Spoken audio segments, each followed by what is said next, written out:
bienvenue à notre cours de résistance des matériaux. Nous sommes déjà au module numéro 12, consacré à l'étude et à la connaissance des câbles métalliques. Câbles métalliques largement utilisés dans le domaine du levage, dans les ascenseurs, mais aussi dans les engins de levage et de manutention. Également dans le haubanage des ponts. Nous examinerons comment sont constitués les câbles, les fils, les torons. Nous verrons également les modes de toronnage. Nous verrons un chapitre très important consacré à l'examen et au contrôle des câbles de levage, de telle manière à toujours assurer la sécurité des personnes notamment. Enfin, nous consacrerons un petit chapitre à l'évolution et au développement des câbles et nous verrons leur utilité, surtout dans la construction des tours de grande hauteur dans le monde. Je termine ainsi ce module 12 et je vous donne rendez-vous au prochain module 13 pour quelques exercices. Les câbles métalliques. Nous allons examiner d'abord la constitution d'un câble. Un câble est composé de fils et de torons de différents diamètres. Voici un câble ordinaire constitué de 1, 2, 3, 4, 5, 6 torons et une âme centrale. Les torons sont eux-mêmes composés de fils d'acier enroulés en hélice autour d'une âme. Le toronnage peut être ordinaire ou à fil parallèle. Voici un toronnage ordinaire, nous y reviendrons plus tard, et un toronnage à fil parallèle, on voit déjà que le diamètre des câbles est différent. Voici par exemple en illustration un câble constitué de 7 torons, 1, 2, 3, 4, 5, 6, 7, 6 torons, une âme centrale, donc 7 torons de chacun 19 fils.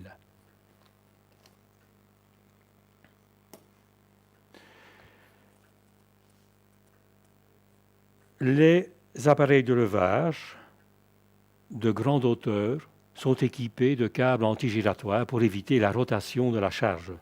Nous avons ici par exemple un câble composé de 8 fois 19 fils, donc 8 torons, 1, 2, 3, 4, 5, 6, 7, 8, et bien sûr une âme centrale, 8 torons de 19 fils résistants au tournoiement. En effet, les torons internes sont câblés en sens inverse des torons externes. Il est constitué notamment de 25 à 36 fils par toron. La classification est donc la suivante, 8 x 19 ou 30/37.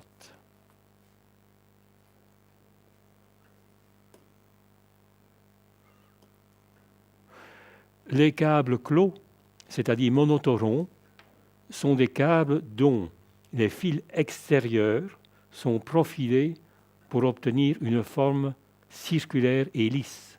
Ils sont bien sûr surtout utilisés pour le haubanage, notamment dans les ponts.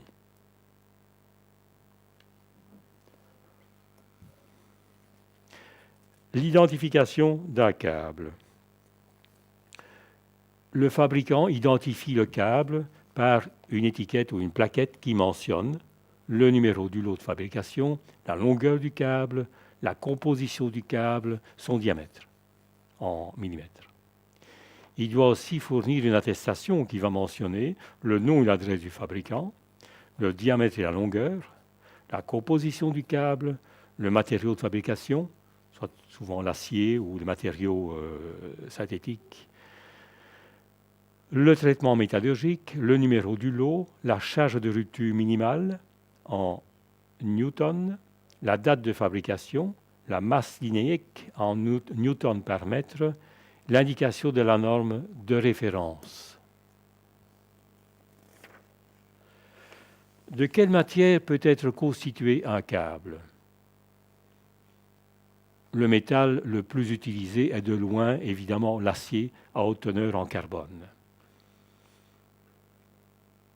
Les fils du câble peuvent être constitués de différents métaux, tels que, évidemment, l'acier, l'acier inoxydable, le bronze, le monel. Le monel, c'est quoi? Le monel 400, par exemple, c'est un alliage de nickel, cuivre et un peu de fer.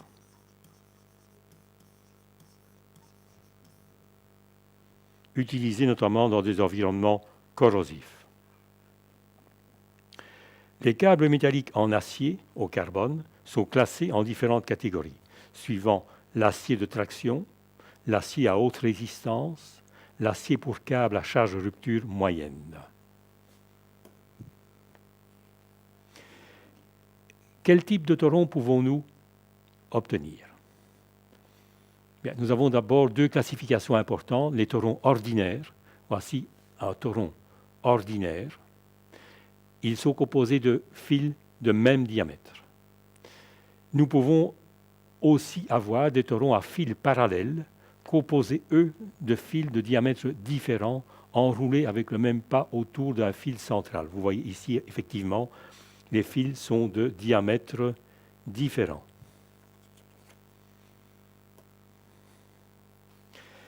Nous pouvons d'abord découvrir le toronnage cil. Dans ce type de toronnage, quelles sont ses caractéristiques? Les fils des différentes couches ont un diamètre différent. En effet, la couche extérieure a un diamètre différent de la couche sous-jacente. Les fils d'une même couche ont toujours le même diamètre. En effet, vous voyez que les fils constituant la couche externe ont toujours le même diamètre. Au moins les deux couches extérieures comportent un même nombre de fils. Oui, nous avons ici 2, 4, 6, 8 fils et nous avons ici 2, 4, 6, 8 fils. Donc, c'est un câble qui va se caractériser par, qui va se désigner par 6 fois 17 fils cils. 6 torons, de chacun 17 fils. Voilà la désignation de ce câble. Passons maintenant au toronnage Warrington.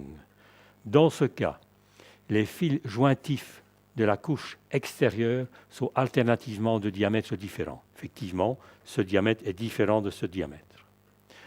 Le nombre de fils de la couche extérieure est double du nombre de fils de la couche sous-jacente.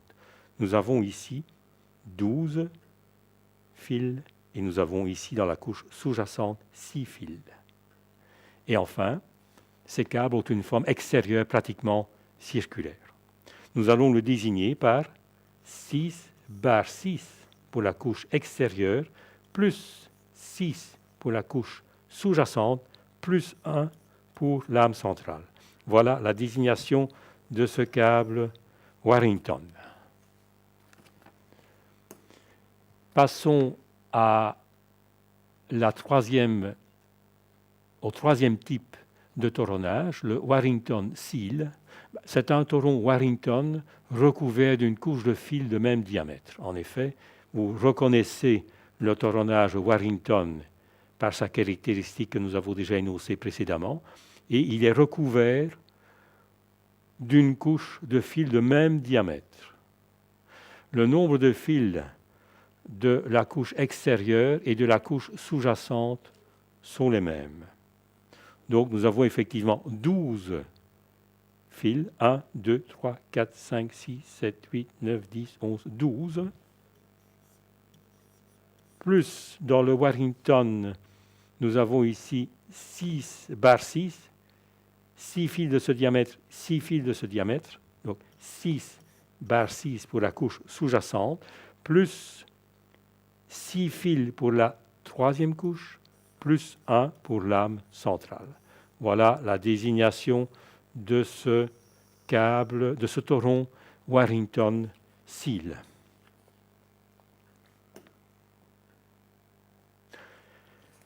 Les torons à fil parallèle présentent de tels avantages par rapport aux torons traditionnels que leur utilisation est très répandue.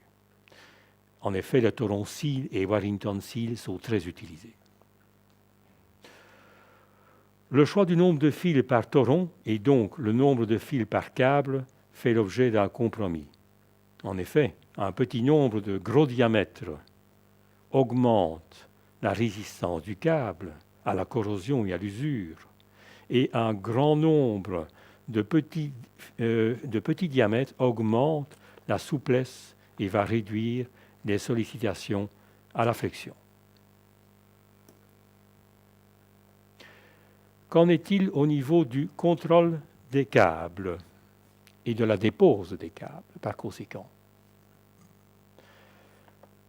Un câble en acier doit être suivi et régulièrement inspecté par un personnel compétent. Le document de référence pour une inspection est la norme ISO 4309 qui traite des appareils de levage à charge suspendue. Quelques paramètres à surveiller lors de l'inspection des câbles, nous allons les examiner ensemble. D'abord, le nombre de fils cassés sur une longueur donnée. C'est évidemment une indication de la santé du câble. Ensuite, la réduction du diamètre du câble, la rupture des torons, la corrosion interne ou externe. Effectivement, vous pouvez voir apparaître de la rouille sur le câble, la rouille externe. Danger pour la santé de ce câble, bien évidemment. Ensuite, nous avons bien sûr la déformation du câble, ondulation, déformation, torsion, portion aplatie. Dans ces cas, il faut déposer le câble dès qu'un critère de dépose apparaît. Qu'en est-il au niveau du diamètre des poulies et tambours? Il y a bien sûr danger à enrouler un câble à gros fil sur une poulie de faible diamètre. Il faut suivre la règle suivante. Pour les câbles métalliques, le diamètre de la poulie doit être supérieur ou égal à 500 fois le diamètre des fils.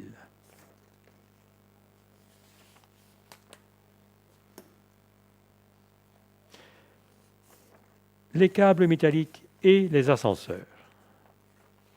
Les câbles métalliques traditionnels sont toujours utilisés, mais d'autres possibilités sont maintenant disponibles.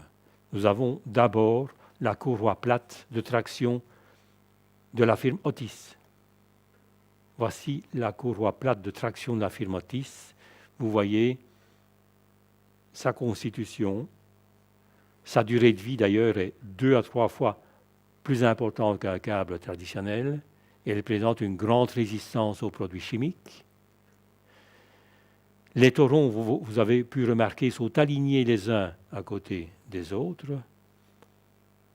Nous avons un grand nombre de torons qui sont assemblés de manière linéaire et les torons d'acier sont recouverts d'une gaine en polyuréthane.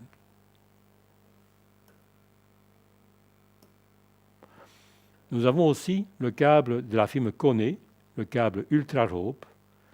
Qu'en est-il de ce câble? C'est un câble dont le cœur est en fibre de carbone et l'enrobage a un coefficient de friction élevé.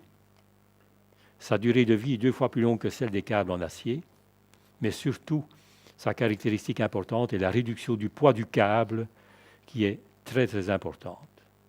Ce câble est évidemment bien adapté aux immeubles de grande hauteur, supérieurs à 500 mètres. Son coût est évidemment assez élevé. Voilà, nous avons terminé ce module 12 consacré à la connaissance des câbles métalliques. Je vous invite à suivre le module suivant, le module 13, qui lui sera consacré à quelques exercices sur les câbles de levage.